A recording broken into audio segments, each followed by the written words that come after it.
Update. My wife's best friend contacted me and asked what had gone on.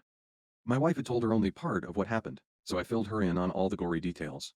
To say she was shocked was an understatement. She proceeded to ask me what I planned to do, considering I was planning a trip to Paris for our anniversary later in the year. I stated that the trip wasn't going ahead because of her actions at the theater. My darling wife still hasn't apologized for her outburst. She still claims that she may have overreacted slightly. To use her exact words, Anna promptly called my wife and put her on speakerphone. Anna then proceeded to tear her a new one. To add insult to injury, she spilled the beans about the proposed trip to Paris for our anniversary. My wife proceeded to gush, saying that she knew I'd get over it. As I couldn't say no to her, her happy mood disappeared when Anna informed her that I'd cancelled minutes ago. I've also spoken to a solicitor concerning a separation and eventual divorce. I recently renewed my passport, and when it arrived, my wife's first reaction was to ask if the trip to Paris was back on. I replied, or rather, snapped back at her that, no, it wasn't back on, and the possibility of it ever being planned again was virtually zero. She then proceeded to ask if that was the case, why I bothered to renewing my passport. I replied by stating that I have almost 2 months of holiday time saved up from last year and this year, so I'm planning on flying out to California to see an old friend. Her jaw dropped to the floor. She appeared to be trying to say something, but nothing was coming out. Yesterday morning when I got in from work, I found her sitting at the kitchen table along with Anna.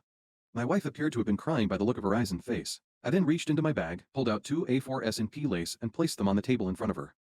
Then explained the contents of the envelopes. The first one contained a rough draft of a separation agreement drawn up by my lawyer, which would likely end in us getting divorced. Upon hearing my words, she started bawling her eyes out again. Her friend calmed her down and asked her what she thought I'd do, as she mentioned that during our conversation, Anna had picked up on my cold demeanor and tone. Anna also suggested that my wife had pushed me too far when she humiliated me in front of our friends. After I went to the trouble of organizing everything, which it turns out by my wife's admission, was something she'd wished I'd surprised her with.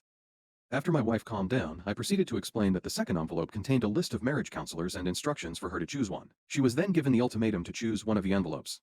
I would be leaving Sunday morning to catch my first flight to the US, and she had until the time I returned to make the decision.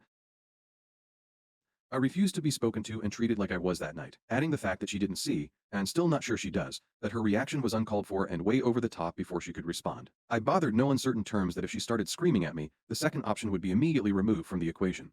I also reiterated that if I found out she was seeing someone else while I was away, option 1 would be selected by default.